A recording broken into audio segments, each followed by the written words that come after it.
I think that if we're praying also for people, we can just use that as an evangelistic method. I used to live in Santa Barbara, California. If you believe in Jesus when you die, you go to Santa Barbara. It's one of the most beautiful places I've ever seen. And I used to have working lunches 4 days a week, and I decided I would always go to the same place, Duffy Doherty's Sports Bar and Grill. I got to know the owner. His name was Brad. And I put his name on my prayer list, and I started praying for Brad every day. 4 days a week, when I would go to that restaurant, I always made sure I had some face-to-face time with Brad, small talk. Hey, Brad, I really like the mahi-mahi sandwich on the menu. It was really good. Hey, Brad, how's business?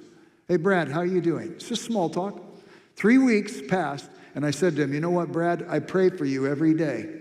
I've never said that to somebody and had them respond, well, would you stop it? Usually people are happy somebody's praying for them. Next 3 weeks, small talk the whole time. After 3 weeks, I said it again to him. You know what, Brad? I pray for you every day. He said, you know, you said that to me before, but I didn't really believe you. But if you're saying it now, you must really be praying for me. I said, I do, every day. I never miss. He said to me, Jerry, would you pray for my boys too? I wrote down the names of his boys. I went home that night and I told my wife and kids. Brad asked me to pray for his sons, and my daughter Alicia said, Dad, I know his one son. He goes to my school. I wish you could have been at our house 5 months later when Alicia came running home from youth group and said, Dad, one of the guys in the youth group brought Brad's son to the youth group, and Brad's son gave his heart to Jesus tonight. Alicia knows God answers those prayers. Well, that's as aggressive as I got in my evangelism. And one day Brad came up to me. I was at the restaurant, and he said, Jerry, can I talk to you when you're done with lunch? I called my secretary, canceled my appointments for that afternoon. We went down the street, sat at a coffee shop, and this guy just poured out his soul to me. A lot of sad stuff in his life. Why? Why? The deepest we had ever gotten in a conversation was just me telling him I was praying for him. But he knew I had concern for him, I think. And after 3 hours of him just unwinding his life for me, I looked at him and I said, Brad, I think you need Jesus. He said, you know, Jerry, I think I need Jesus too. He said, but I want to fix my life first before I give it to him. And I said, well, that's not the way it's usually done, but you can try it that way if you want. And if it doesn't work for you, let me know. And I went back to just telling him every 3 weeks I was praying for him.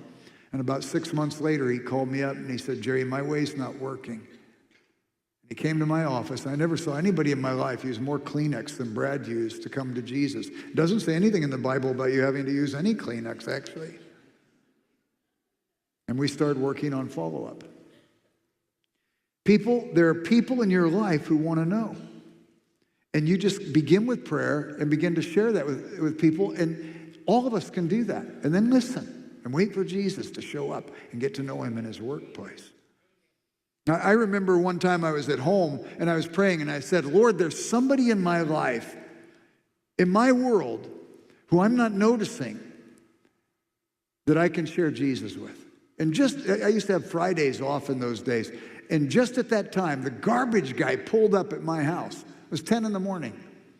And I thought, wow, I don't even know this guy's name. And I don't have to go looking for him. He comes to my house every week.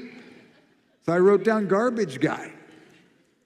The next week, about 10 o'clock, I had a glass of iced tea all ready for him because it was a hot part of the year. And I went rushing out there when I heard the truck come in. And you know, it was one of those trucks where they get out the front and they come to the back basket and get the trash can and throw it in the back basket. As soon as he comes around the truck, I'm already there. And I said, you look like you can use a break. Here, you take the tea and I'll throw the trash.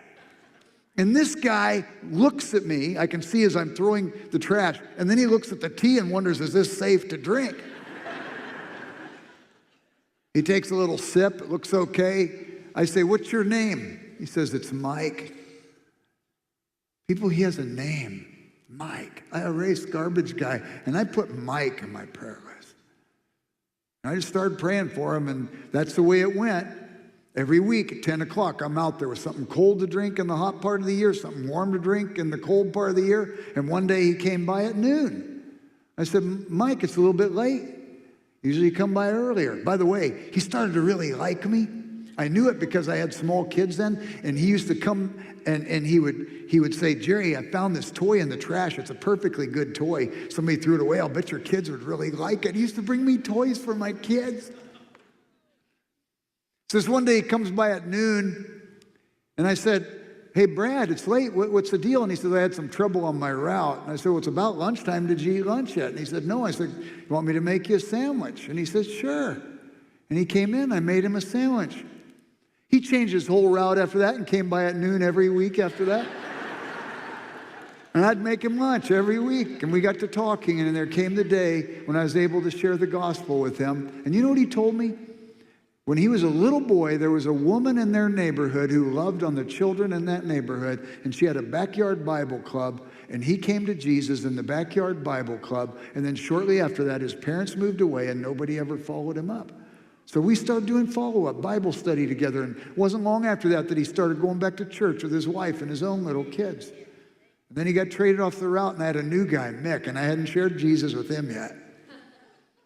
And there was Steve, the male guy. He came by my house every day. I didn't have to look for him. He was in my world. I used to always say to him, you know, if I was home and he came by, I'd say, Steve, you need to use the toilet? I mean, what do those guys do? They need something, you know. Be kind to them. Meet their needs.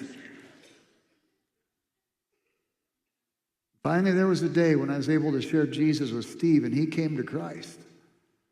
And then he came to church with his kids. After he came to church, Claudia, my wife, invited him over for dinner, and I was able to lead his children to Jesus in my living room after church. It was really fun. You know, I don't think we have to go far to look for people in our world who want to know him. We just need to pray, Lord, open our eyes to see. I think even on Sundays, every Sunday in churches, there are people coming in and going out, and they come in looking for something and often leave, and nobody even talks to them.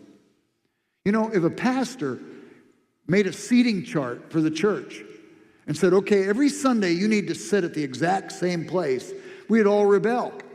But look at you, you sit in the same place every Sunday anyway. What if you decided you'd be a pastor of your pew?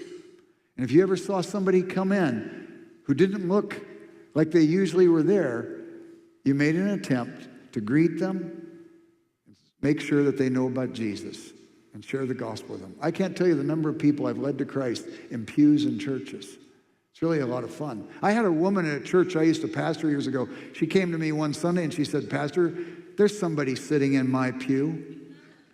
Could you tell him to move, please? And I said, wow, if he's sitting in your pew, he doesn't know the rules. Maybe he's a visitor. Maybe you could sit behind him and pray for him throughout the service and talk with him afterwards and share Jesus with him. And you know, to her credit, she did. Isn't it cool? Those opportunities are ours all the time.